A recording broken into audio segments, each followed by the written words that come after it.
Hello there.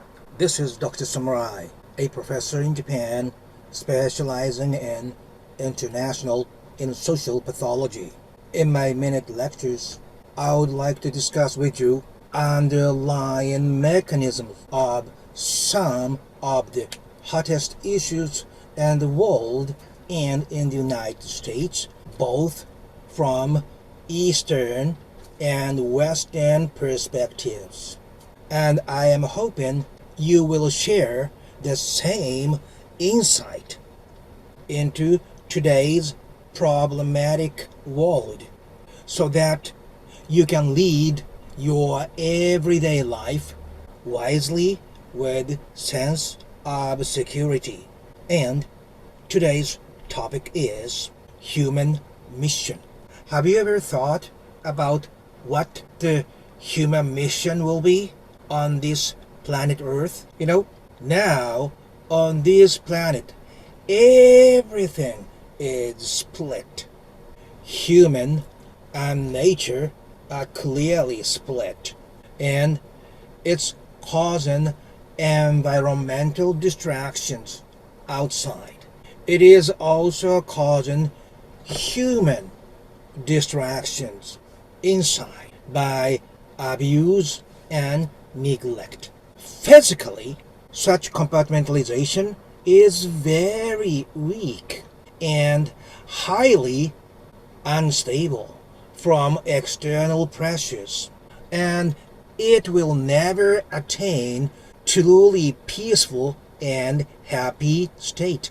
Thus, our human goal on this planet is shift from this current split to reunification and integration to achieve true peace and happiness on this planet. Does that make sense? Okay, let's go. Yet, in reality though, how can we put this into practice? We cannot stop economy.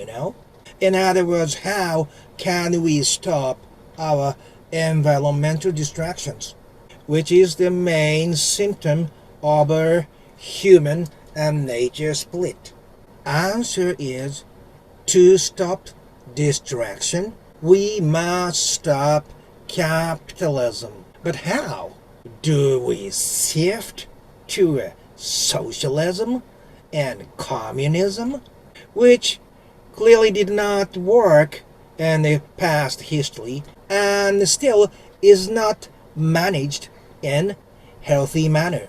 Actually, labeling does not matter. Now, whole world is suffering from the corona pandemic, right? Every country is having a very, very difficult time, and the government must provide subsidies for businesses and individuals which are shortly closing or lost customers drastically. The society is facing a very difficult balance between infections and economy. One idea is we will make the current subsidy permanent part of our social policies.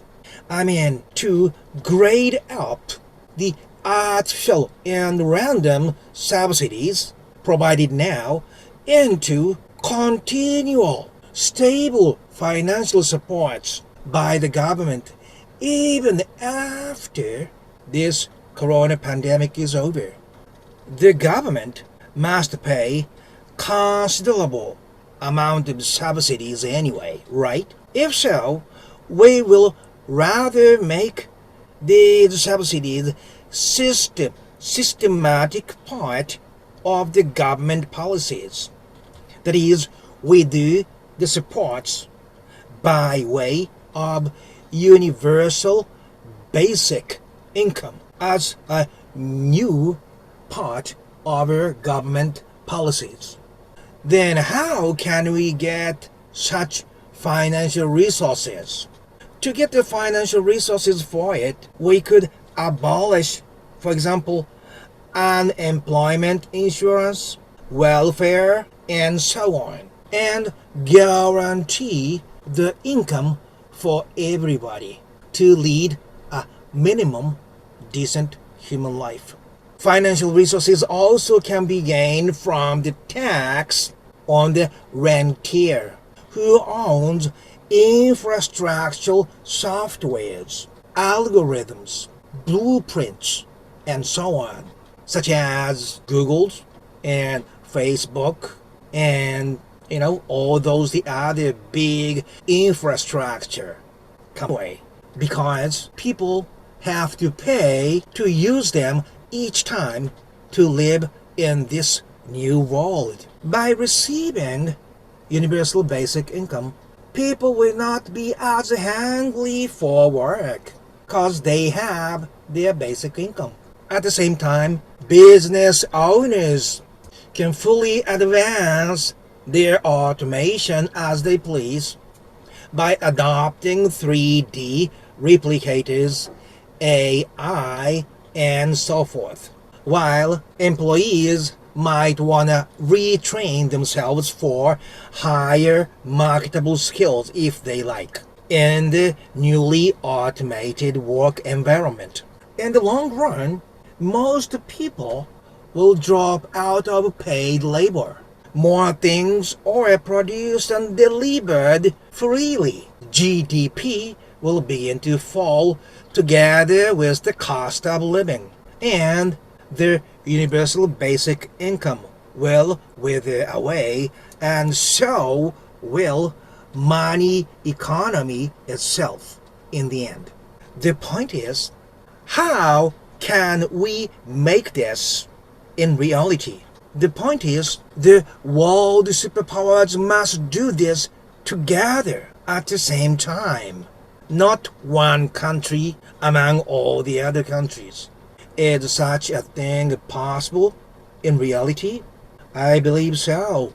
If United States chooses a truly democratic leader who understands and believes this, yes, I believe so. If the U.S. elects a truly democratic leader who understands and believes this is the right direction, and she or he can convince and lead other powerful leaders in G7 or G20.